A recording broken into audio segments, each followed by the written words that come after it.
नमस्कार साथियों, संस्कृति आईएएस की यूट्यूब चैनल पर आप सभी का स्वागत है। मेरा नाम चंद्रशेखर है। आज के सेशन में जो यूपीएससी प्रीलिम्स एग्ज़ाम 2024 हुआ है, उसमें जो भारतीय अर्थव्यवस्था से संबंधित प्रश्न पूछे गए हैं, उन प्रश्नों पर हम चर्चा करने वाले हैं। उसकी व्याख्या भी देखेंगे और आंसर भी देखेंगे। तो चलिए सेशन की शुरुआत करते हैं। पहला प्रश्न क्या कह रहा है? पहला प्रश्न का मतलब ये है कि जो ए सीरीज है, ए सीरीज में जो भारतीय अर्थव्यवस्था से संबंधित प्रश्न पूछा गया है, उस प्रश्न के बारे में मैं बात कर रहा हूं। तो 40 नंबर का प्रश्न आप देखेंगे तो भारतीय अर्थव्यवस्था से संबंधित आप लोगों को दिखाई देगा। तो बात कर लेते हैं, ये क्या कह रहा है? भारतीय अर्थव्यवस्था के संदर्भ में समपार्श्विकीकृत उधार लेन देन संबंधी दायित्व निम्नलिखित में से किसके लिखित इंस्ट्रूमेंट हैं? तो लिखित इंस्ट्रूमेंट के संदर्भ में बात कर रहा है तो बॉन्ड बाजार बिल्कुल नहीं है, विदेशी मुद्रा बाजार बिल्कुल नहीं है। मुद्रा बाजार दरअसल मुद्रा बाजार से ही संबंधित है, शेयर या स्टॉक बाजार से संबंधित नहीं है। अब समझने की आवश्यकता ये है कि ये कहना क्या चाह रहा है। अब जैसे वित्तीय बाजार को आप देखेंगे तो वित्तीय बाजार को दो भागों में बांट करके देखा जाता है, पूंजी बाजार और मुद्रा बाजार। तो ये मुद्रा बाजार से संबंधित है। अब लोन जो आप लेते हैं या बैंक से ऋण लेते हैं तो उसके संदर्भ में दो बातें ध्यान रखनी है। एक होता है जिसे कहा जाता है सुरक्षित ऋण और दूसरे को कहा जाता है असुरक्षित ऋण। सिक्योर्ड या अनसिक्योर्ड के संदर्भ में आप बात कर सकते हैं। तो सिक्योर्ड लोन वो होता है जिस पर आपने जमानत दिया हो या बैंक को जमानत कुछ प्राप्त हुई है। जैसे मैंने अपनी ज़मीन का कागज़ बैंक को दिया और वहाँ से उतना अमाउंट मुझे लोन मिल गया जितने की मेरी परिसंपत्ति है, ज़मीन का कागज़ है। लेकिन बैंक ये कहता है कि मान लीजिए थोड़े समय के लिए जो आपने दिया है, मान लीजिए मेरी परिसंपत्ति की कीमत 10 लाख रुपए है और मैंने उस 10 लाख रुपए की जो इंस्ट्रूमेंट है, मतलब ज़मीन का कागज़ है, उसको बैंक को दे दिया। बैंक ने ये कहा कि बताइए, ऐसा भी तो हो सकता है कि समय के साथ आपकी जो एसेट है उसकी वैल्यू कम होगी और फिर जो मैंने ऋण दिया है 10 लाख का, वो मुझे प्राप्त नहीं हो पाएगा। तो ऐसी स्थिति में उसके लिए आप क्या करेंगे? तो फिर व्यक्ति ये कहता है डिबेंचर के तौर पर, या आप ऐसे भी कह सकते हैं कि ऋण लेने के लिए जो दिया गया प्रमाण पत्र है, अतिरिक्त प्रमाण पत्र, आप उसके मतलब जो प्रमाण पत्र आपने जमा किया है उसके अलावा जो आपने दिया है उसी को इस शब्द से विभूषित किया गया है। तो यहाँ तक बात आप लोगों ने समझ लिया होगा कि जो प्रमाण पत्र दिया है आपने, बैंक ने अगर उससे अतिरिक्त मांगा तो फिर वो दिया जाता है, उसी को इस नाम से जाना जाता है। ठीक है, आगे बढ़ते हैं, अगले प्रश्न को देखें। किसी अर्थव्यवस्था में कुल प्रजनन दर को किस रूप में परिभाषित किया जाता है? किस रूप से परिभाषित किया जाता है? तो यहाँ पर टोटल फर्टिलिटी रेट की बात कही गई। यहाँ पर देखिए the total fertility rate.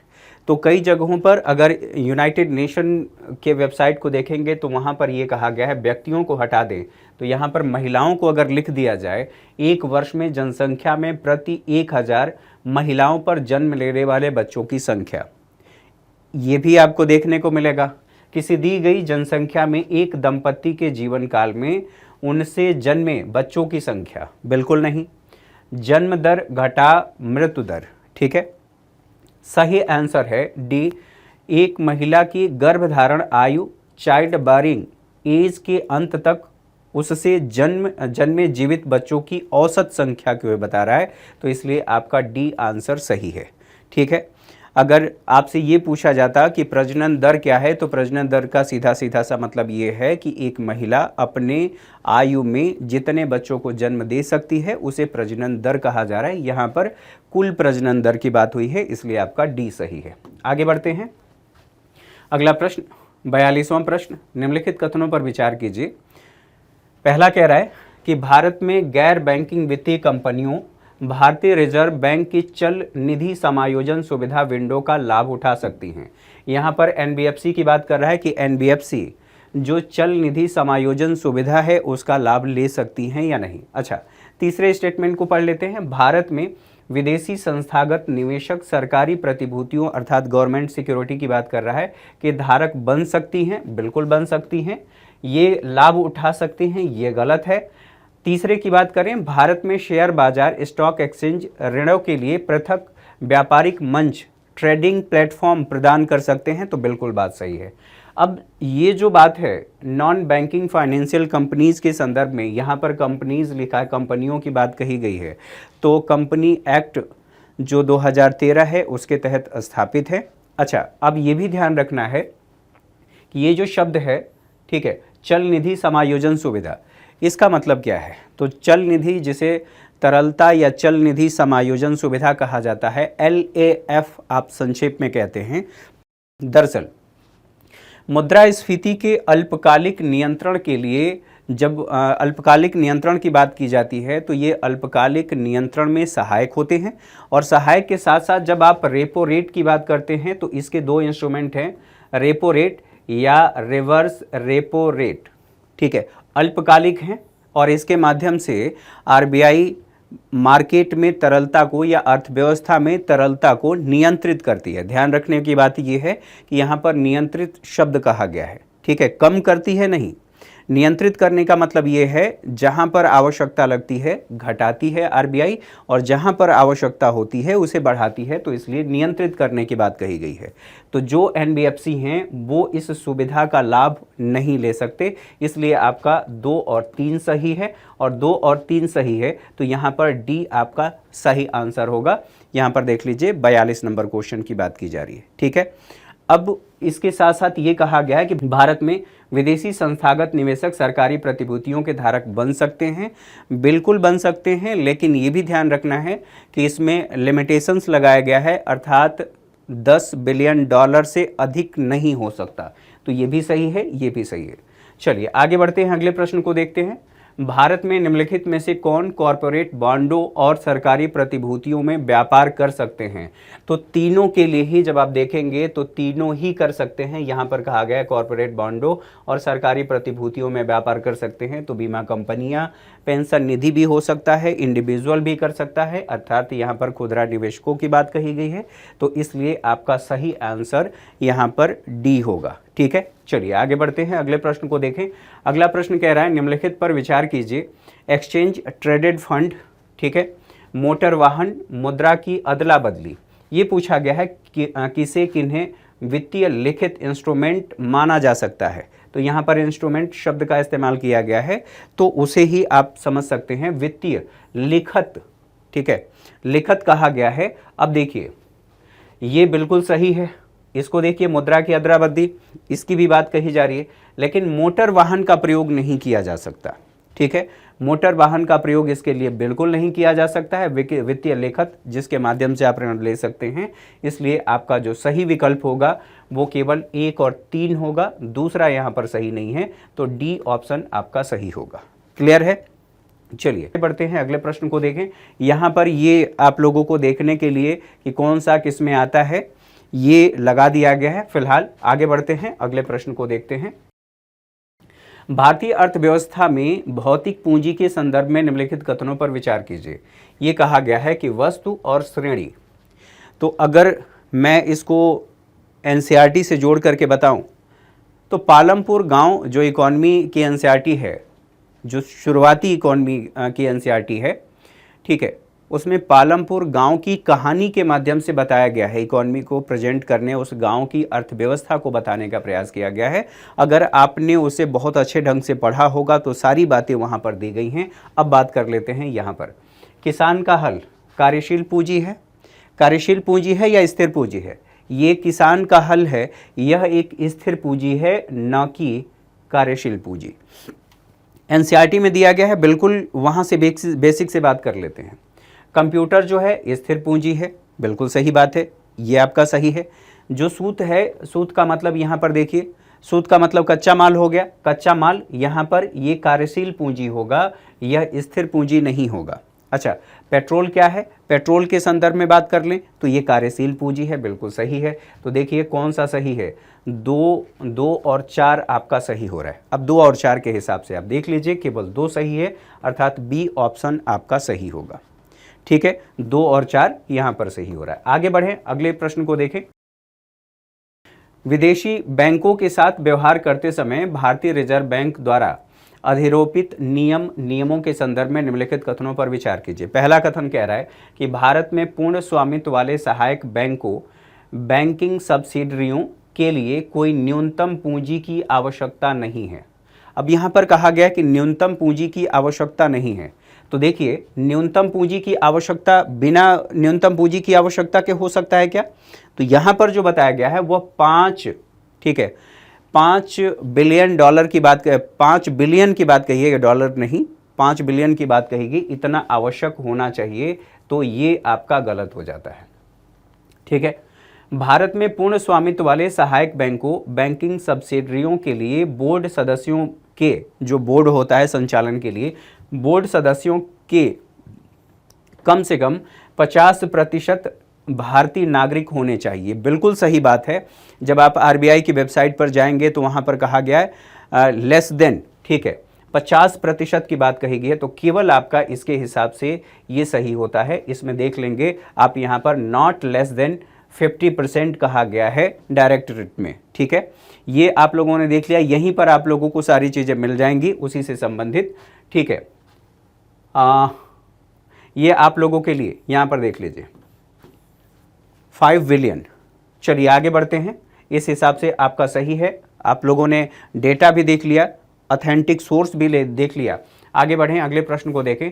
Bharat में निगमित सामाजिक उत्तरदायित्व अर्थात जिसे CSR कहा जाता है, कॉरपोरेट सोशल रिस्पॉन्सिबिलिटी, इसके संदर्भ में यहाँ पर देखें, CSR नियम विनिर्दिष्ट करते हैं कि सीधे कंपनी अथवा इसके कर्मचारियों को लाभ पहुंचाने वाले व्यय को CSR कार्यकलापों के रूप में नहीं माना जाएगा। तो CSR कॉरपोरेट सोशल रिस्पॉन्सिबिलिटी, इसका सीधा सीधा सा मतलब ये है, जो कॉरपोरेट घराने हैं या जो कॉरपोरेट हैं, कंपनियां हैं, वह प्राकृतिक संसाधनों का प्रयोग करके लाभ कमाते हैं, जिन प्राकृतिक संसाधनों पर सोसाइटी के या देश के सभी नागरिकों का बराबर हकदार हैं या बराबर के वो हकदार हैं, लेकिन उसका एक व्यक्ति लाभ ले रहा है, तो उसके लिए कहा गया है कि 2% उनके नेट लाभ का 2% उन्हें कुछ सामाजिक क्षेत्र में खर्च किया जाना चाहिए या करना चाहिए, जैसे स्कूल, चिकित्सा इत्यादि इत्यादि, मेडिसिन के परीक्षण के क्षेत्र में इत्यादि क्षेत्रों में खर्च करना चाहिए। तो ये कहा गया है कि नहीं माना जाएगा। तो बिल्कुल, अगर आपने, कोई कंपनी है केवल अपने एम्प्लॉय के लिए खर्च कर रहा है या राजनीतिक चंदे के रूप में खर्च कर रहा है, तो उससे उसका व्यक्तिगत लाभ होगा। अगर एम्प्लॉय के लिए खर्च कर रहा है तो भी, किसी राजनीतिक दल को चंदा दे रहा है तो भी, इसलिए इसको नहीं माना जाता है। दूसरी बात, CSR नियम CSR कार्यकलापों पर होने वाले न्यूनतम व्यय को विनिर्दिष्ट नहीं करता। जैसा कि मैंने बताया कि 2%, तो 2% विनिर्दिष्ट करता है। इसलिए यहाँ पर जो आपसे पूछा गया कि सही है, नहीं माना जाएगा, ये बिल्कुल सही है, कार्यकलापों के रूप में नहीं माना जाएगा CSR कार्यकलापों के रूप में। तो एक आपका सही है, दूसरा आपका गलत है। इसके हिसाब से केवल और केवल आपका सही आंसर होगा। ठीक है, 50 नंबर क्वेश्चन का एक सही होगा। ठीक है, यहां तक बातें समझ में आ गई। निर्दिष्ट करते समय सीधे कंपनी अथवा, ध्यान रखेंगे, इसके कर्मचारियों को लाभ पहुंचाने वाले व्यय को इसमें काउंट नहीं किया जाता है। आगे बढ़ें, अगले प्रश्न को देख लें। अगला प्रश्न क्या कह रहा है?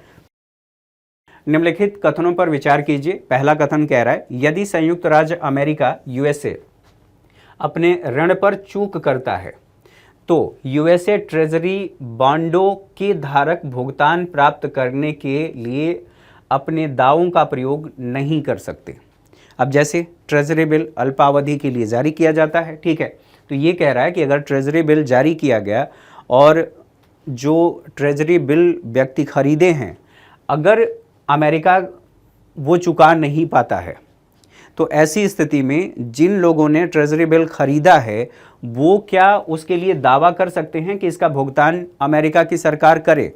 तो इसके संदर्भ में ये कहा जा रहा है कि भुगतान नहीं कर सकते। मैं स्पष्ट बता रहा हूँ कि मुझे इससे संबंधित नहीं मिला है, स्रोत नहीं मिला है, इसलिए गलत बताने से ज़्यादा बेहतर है कि मैं इस पर स्टार लगाऊं।